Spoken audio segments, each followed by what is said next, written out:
नमस्कार दोस्तों। सोचिए एक दुनिया जहां आप अपने पैसे खुद हैंडल करते हो। ना कोई बैंक का इंटरफेरेंस, ना गवर्नमेंट का कंट्रोल। बिटकॉइन ने ऐसा पॉसिबल बनाया है, लेकिन ये कैसे काम करता है और क्या ये आपके काम का है?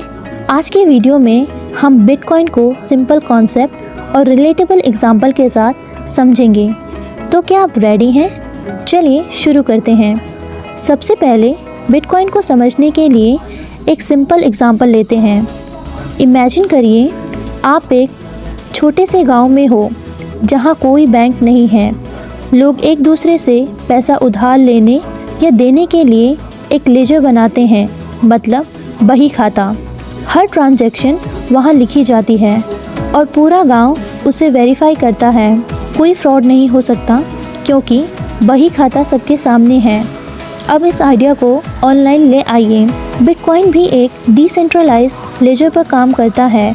इसे कहते हैं ब्लॉकचेन। हर ट्रांजैक्शन उस ब्लॉकचेन पर रिकॉर्ड होती है और सब लोग उसका एक्सेस रखते हैं।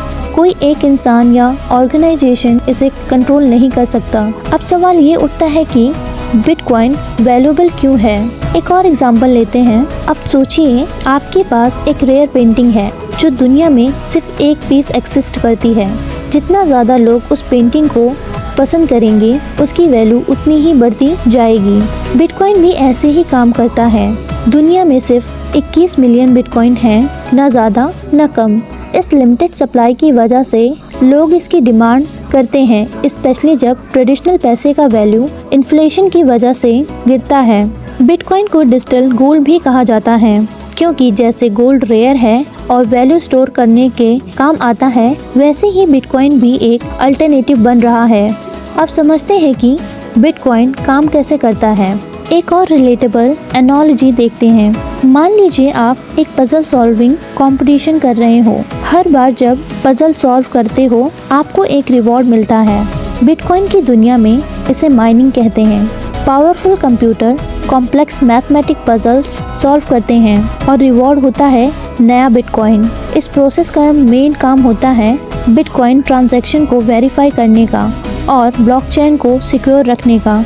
और अगर आप माइनिंग नहीं करना चाहते हो तो आप एक डिजिटल वॉलेट डाउनलोड करके बिटकॉइन खरीद और उसे यूज़ कर सकते हो। वॉलेट एक ऑनलाइन पर्स की तरह होता है जिसमें आपका बिटकॉइन स्टोर होता है। बिटकॉइन की सबसे बड़ी स्ट्रेंथ है इसका डिसेंट्रलाइजेशन।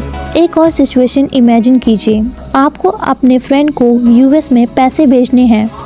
आप बैंक से ट्रांसफ़र करते हो तो हाई फीस लगती है और करेंसी एक्सचेंज के लिए 2 से 3 दिन लगते हैं प्रोसेस कंप्लीट होने में। बिटकॉइन इस प्रॉब्लम को सॉल्व करता है।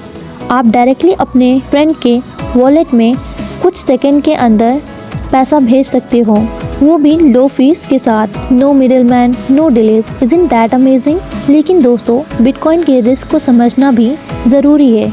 एक और एग्जांपल लेते हैं।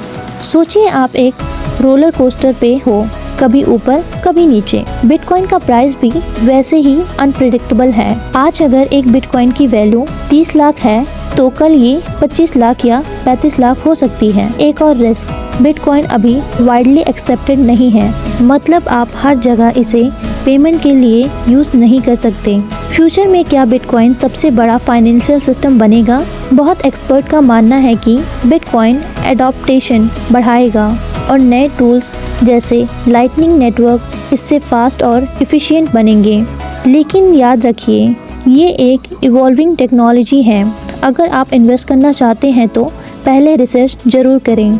दोस्तों, ये था बिटकॉइन का conceptual breakdown with simple examples. अब आपके क्या थॉट्स हैं? बिटकॉइन एक स्मार्ट इन्वेस्टमेंट है या रिस्की ट्रेंड? कमेंट में लिखिए।